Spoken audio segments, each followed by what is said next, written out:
بسم اللہ الرحمن الرحیم۔ ناظرین، ملک الموت حضرت فاطمۃ الزہرا رضی اللہ تعالی عنہا کی روح کیوں قبض نہ کر سکے؟ شہزادی رسول سیدہ کائنات حضرت فاطمۃ الزہرا رضی اللہ تعالی عنہا کی روح قبض کرنے کے لیے جب اللہ تبارک و تعالی نے ملک الموت کو حکم فرمایا تو ملک الموت گردن جھکا کر خاموش ہو گیا اور اس کام پر جانے کے لیے راضی نہ ہوا کہ وہ سیدہ کائنات حضرت فاطمہ الزہرا رضی اللہ تعالی عنہا کی روح قبض کرے۔ یہ احترام اس پردہ دار کا جس کے سر کے بالوں کو نہ سورج نے کبھی دیکھا، نہ کبھی چاند نے دیکھا، نہ کبھی ستاروں نے دیکھا اور نہ ہی ملائکہ کی نگاہ پڑی ہے۔ روایت ہے کہ جب سیدہ فاطمہ الزہرا رضی اللہ تعالی عنہا کی روح قبض کرنے کے لیے اللہ تعالیٰ نے حضرت اسرائیل علیہ السلام کو حکم دیا، وہ تو اس کام پر جانے کے لیے راضی نہ ہوئے، تو پھر خود اللہ تبارک و تعالیٰ نے اپنے دست قدرت سے اپنے محبوب کی لاڈلی بیٹی حضرت فاطمہ الزہرا رضی اللہ تعالی عنہا کی روح کو قبض فرمائے۔ حضرت سلمہ ام رافعہ سے روایت ہے کہ خاتون جنت نے مجھ سے کہا، امی جان مجھ کو غسل کرا دیجئے، لہٰذا میں نے پانی ڈالا اور آپ نے خوب مل کر غسل کیا، پھر اپنے نیک کپڑے طلب فرمائے اور کپڑے بدلے اور فرمایا کہ میری چارپائی مکان کے درمیان میں رکھ دی جائے۔ آپ چارپائی پر قبلہ رخ لیٹ گئیں۔ فرمایا کہ امی جان اب میں فوت ہو جاؤں گی، میں نے غسل کر لیا ہے، لہٰذا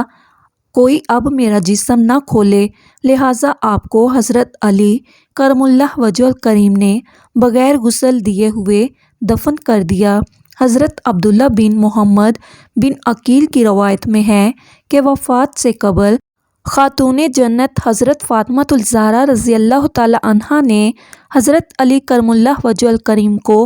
غسل کے لیے پانی کا انتظام کرنے کو کہا اور اپنا کفن منگوایا جو موٹے قسم کا سوتی کپڑا تھا۔ آپ نے اس کو پہن لیا اور خوشبو لگائی اور حضرت علی کرم اللہ وجہ الکریم کو وصیت کی کہ وفات کے بعد ان کے جسم کو نہ کھولا جائے اور اسی طرح ان کو دفن کر دیا جائے۔ خاتون جنت حضرت فاطمہ الزہرا رضی اللہ تعالی عنہا کی وصیت کا حاصل یہ ہے کہ انہوں نے اسماء بنت امیس کو بلوا کر وصیت کی کہ انہیں رات کی تاریکی میں دفن کیا جائے۔ الغرض آپ کی وفات رمضان المبارک سن 11 ہجری کی شب 29 سال کی عمر میں ہوئی۔ اسلام میں سب سے پہلے آپ کو تابوت میں چھپایا گیا اور منگل کی شب میں حضرت علی کرم اللہ وجہ الکریم نے آپ کی نماز جنازہ پڑھائی اور دفن کر دیا۔ ام المومنین حضرت عائشہ صدیقہ رضی اللہ تعالی عنہا سے روایت ہے کہ میں نے نبی کریم صلی اللہ تعالی علیہ وآلہ وسلم کی صاحبزادی سیدہ فاطمہ الزہرا رضی اللہ تعالی عنہا سے بڑھ کر کسی کو عادات و اطوار اور نشست و برخاست میں رسول کریم سے مشابہت رکھنے والا نہیں دیکھا۔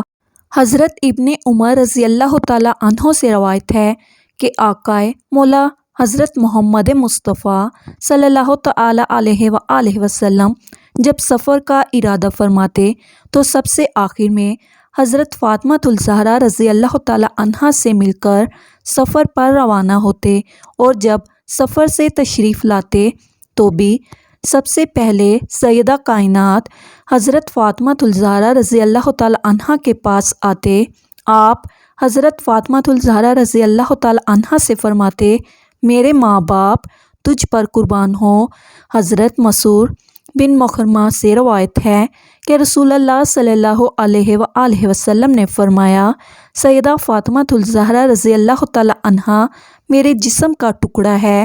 جس نے اسے ناراض کیا اس نے مجھے ناراض کیا۔ حضرت مسعود بن مخرمہ سے روایت ہے کہ جب حضرت علی کرم اللہ وجہ الکریم نے ابو جہل کی لڑکی کے لیے نکاح کا پیغام بھیجا تو نبی کریم صلی اللہ علیہ وآلہ وسلم نے فرمایا، بے شک فاطمہ الزہرا رضی اللہ تعالی عنہا میرے جسم کا حصہ ہے اور مجھے یہ بات پسند نہیں ہے کہ اسے کوئی تکلیف پہنچائے۔ خدا کی قسم اللہ تعالیٰ کے رسول صلی اللہ علیہ وآلہ وسلم کی بیٹی اور اللہ تعالیٰ کے دشمن کی بیٹی ایک شخص کے گھر میں جمع نہیں ہو سکتی۔ حضرت مسعود بن مخرمہ سے روایت ہے کہ آقائے مولا حضرت محمد مصطفیٰ صلی اللہ علیہ وآلہ وسلم نے فرمایا، بنو ہشام بن مغیرہ نے مجھ سے یہ اجازت مانگی ہے کہ وہ اپنی بیٹی کی شادی حضرت علی کرم اللہ وجہ الکریم سے کر دیں۔ میں ان کو اجازت نہیں دیتا، ہاں اگر حضرت علی رضی اللہ تعالیٰ عنہ چاہے تو میری بیٹی کو طلاق دے دے اور پھر ان کی بیٹی سے شادی کر لے،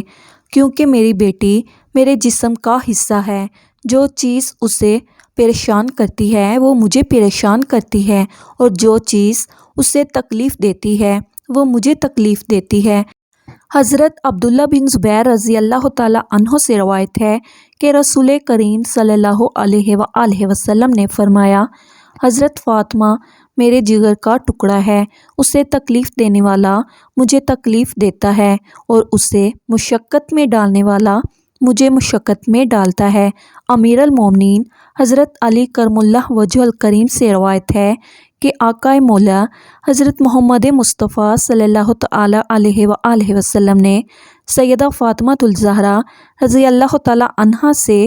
بے شک اللہ تعالیٰ تیری ناراضگی پر ناراض اور تیری رضا پر راضی ہوتا ہے۔ حضرت عبداللہ بن مسعود رضی اللہ تعالیٰ عنہ سے روایت ہے کہ آقائے مولا حضرت محمد مصطفیٰ صلی اللہ تعالیٰ علیہ وآلہ وسلم نے فرمایا، اللہ تعالیٰ نے مجھے حکم فرمایا کہ میں فاطمہ الزہرا رضی اللہ تعالیٰ عنہا کا نکاح حضرت علی کرم اللہ وجہ الکریم سے کر دوں۔ حضرت انس بن مالک رضی اللہ تعالیٰ عنہ سے روایت ہے کہ نبی کریم صلی اللہ علیہ وآلہ وسلم نے سیدہ فاطمہ الزہرا رضی اللہ تعالیٰ عنہا کے لیے ان کی شادی کے موقع پر خاص دعا فرمائی، اے اللہ تعالیٰ میں اپنی اس بیٹی کو اور اس کی اولاد کو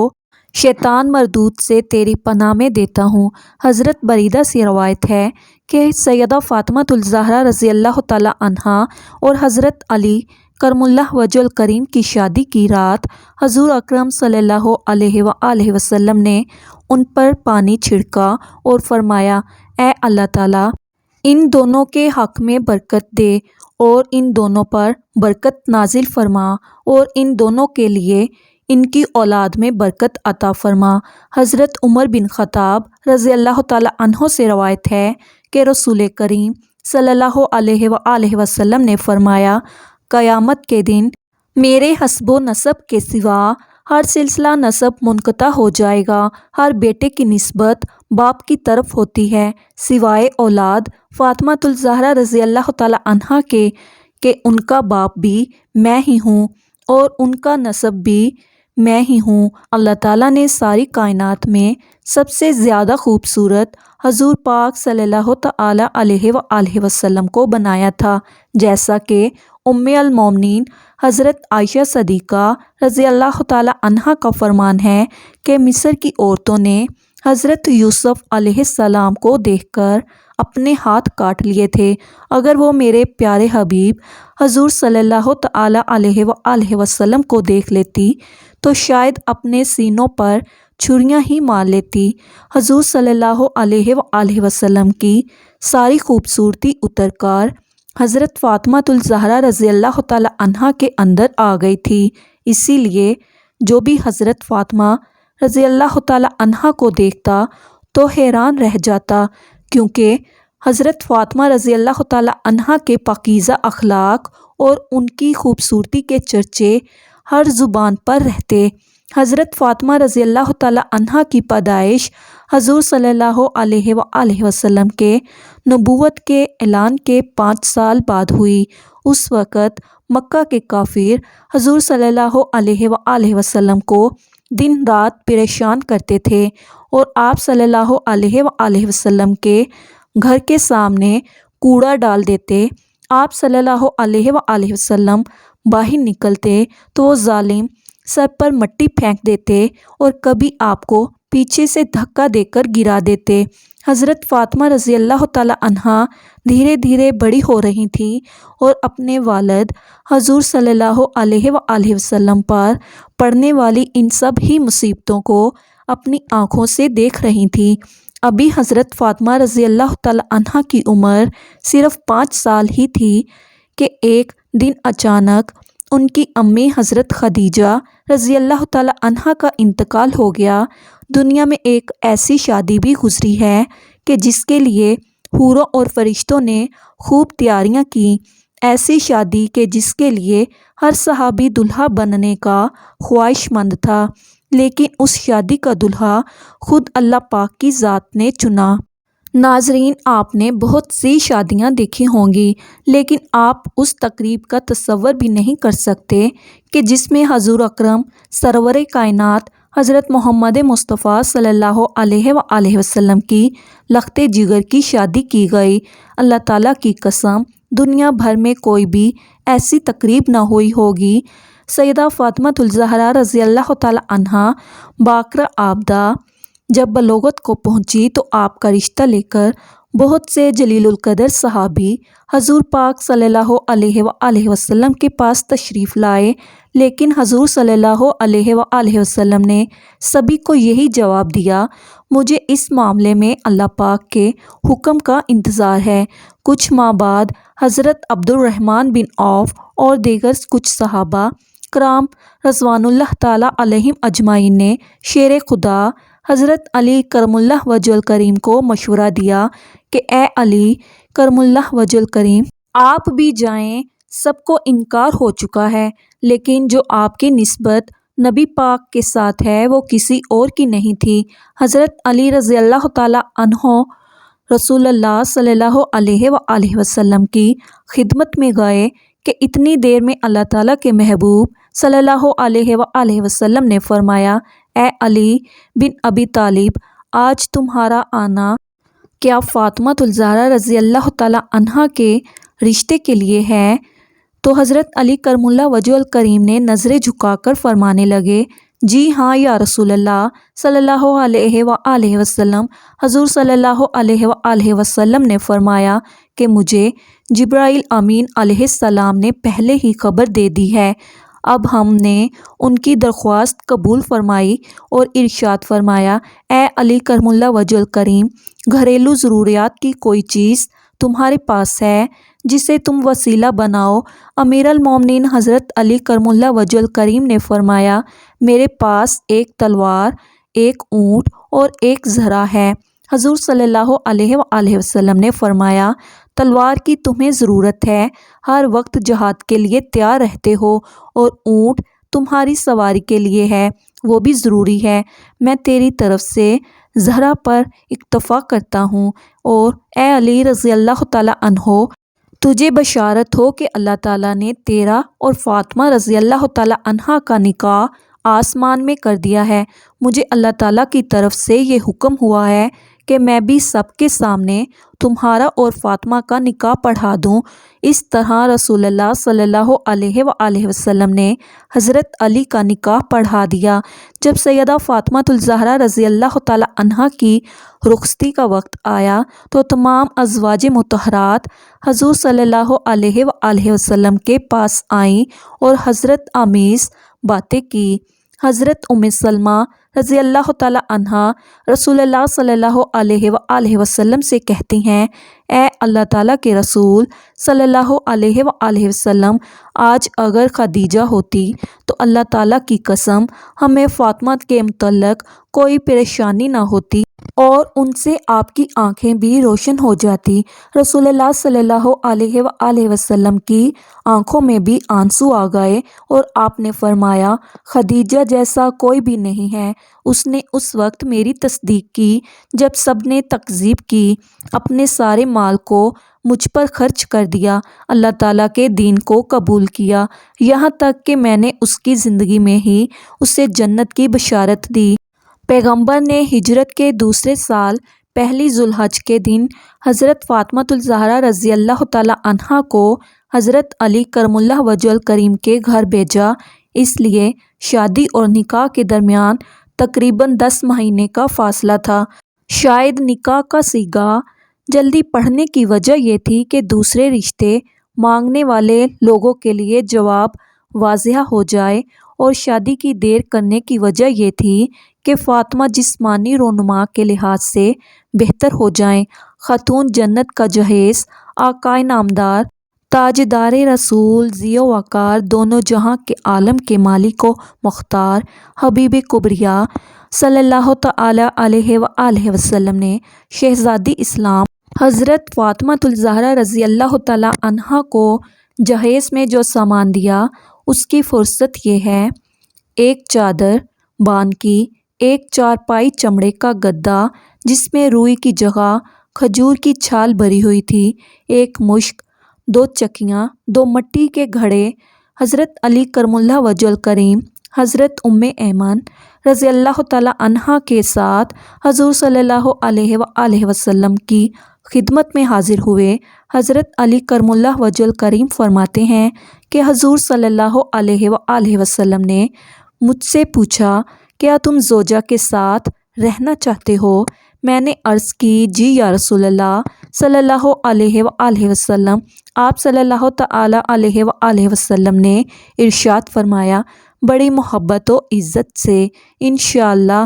اللہ عز و جل آج رات سے تم اپنی زوجہ محترمہ کے ساتھ ہی رہا کرو گے۔ رخصتی کی رات حضور اکرم صلی اللہ علیہ وآلہ وسلم نے اپنی لخت جگر کو ایک نیا جوڑا عطا فرمایا۔ حضرت علی مرتضیٰ رضی اللہ تعالی عنہ حضرت فاطمہ رضی اللہ تعالی عنہا سے محبت بھری گفتگو کرنے لگے، یہاں تک کہ جب رات کا اندھیرا چھا گیا تو وہ رونے لگیں۔ حضرت سیدنا علی مرتضیٰ رضی اللہ تعالی عنہ نے پوچھا، اے تمام جنتی عورتوں کی سردار، کیا آپ خوش نہیں ہیں کہ میں آپ کا شوہر ہوں اور آپ میری بیوی ہیں؟ کہنے لگی، میں کیوں راضی نہ ہوں گی، آپ تو میری رضا بلکہ اس سے بھی بڑھ کر ہیں۔ میں تو اپنی اس حالت و معاملے کے متعلق سوچ رہی ہوں کہ جب میری عمر بیت جائے گی اور مجھے قبر میں داخل کر دیا جائے گا، آج میری عزت فخر کے بستر میں داخل ہونا کل قبر میں داخل ہونے کی مانند ہے۔ آج رات ہم اپنے رب عز و جل کی بارگاہ میں کھڑے ہو کر عبادت کریں گے کہ وہی عبادت کا زیادہ حق رکھتا ہے۔ اس کے بعد وہ دونوں عبادت کی جگہ کھڑے ہو کر رب کائنات کی عبادت کرنے لگے۔ اس واقعہ کے بعد کبھی حضرت عثمان رضی اللہ تعالی عنہ کے خون کے بدلے کا مطالبہ نہیں کیا۔ اس نے حضرت عثمان رضی اللہ تعالی عنہ کے بعض لڑکوں سے بھی یہ کہا، میں نے تمہارے باپ کا بدلہ حضرت طلحہ رضی اللہ تعالی عنہ سے پورا کر دیا، بات جو کچھ بھی رہی ہو۔ بہرحال لوگوں کو شکست ہوئی، حضرت طلحہ رضی اللہ تعالی عنہ زخمی ہوئے اور انہیں یقین ہو گیا کہ وہ جانبر نہ ہو سکیں گے۔ وہ اپنا خون بہتے ہوئے دیکھتے تھے اور کہتے تھے، اے اللہ تعالیٰ، حضرت عثمان رضی اللہ تعالی عنہ کا بدلہ مجھ سے لے لے کہ وہ راضی ہو جائیں۔ پھر اپنے غلام کو ایسی جگہ چلنے کا حکم دے دیا جہاں قیام کر سکے۔ چنانچہ بڑی دقت اور دشواری کے بعد وہ ان کو بصرہ کے ایک اجڑے گھر میں پہنچا سکا، جہاں تھوڑی دیر بعد وہ اس دنیا سے رخصت ہو گئے۔ لوگوں نے سمجھا کہ لڑائی ختم ہو گئی۔ امیر المومنین حضرت علی رضی اللہ تعالی عنہ اور ان کے ساتھی فتح یاب ہوئے۔ حضرت علی رضی اللہ تعالی عنہ نے اپنے ساتھیوں میں منادی کرا دی، زخمی پر کوئی حملہ آور نہ ہو، بھاگنے والوں کا کوئی پیچھا نہ کرے، کوئی کسی کے گھر میں نہ تھے،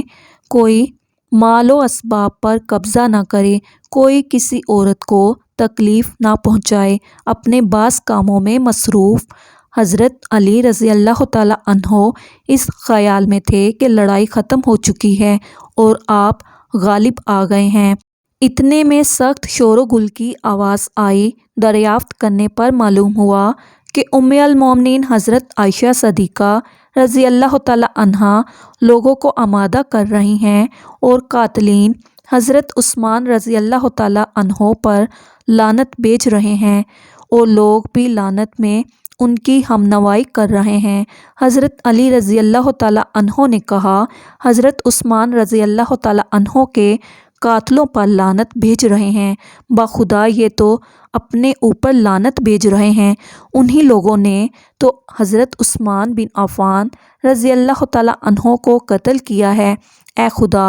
حضرت عثمان رضی اللہ تعالیٰ عنہ کے قاتلوں پر لعنت ہو۔ اس دن صبح کے وقت جب حضرت علی رضی اللہ تعالیٰ عنہ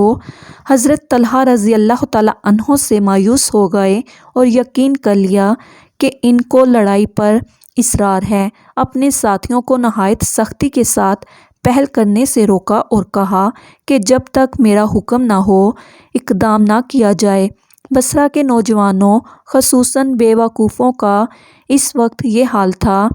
کہ وہ لڑائی چھیڑنے کی حرکتیں کیا کرتے اور حضرت علی رضی اللہ تعالیٰ عنہ کے آدمیوں پر تیر چلاتے تھے۔ کتنے ہی آدمی زخمی ہوئے جن کو حضرت علی رضی اللہ تعالیٰ عنہ کے پاس لایا گیا اور درخواست کی گئی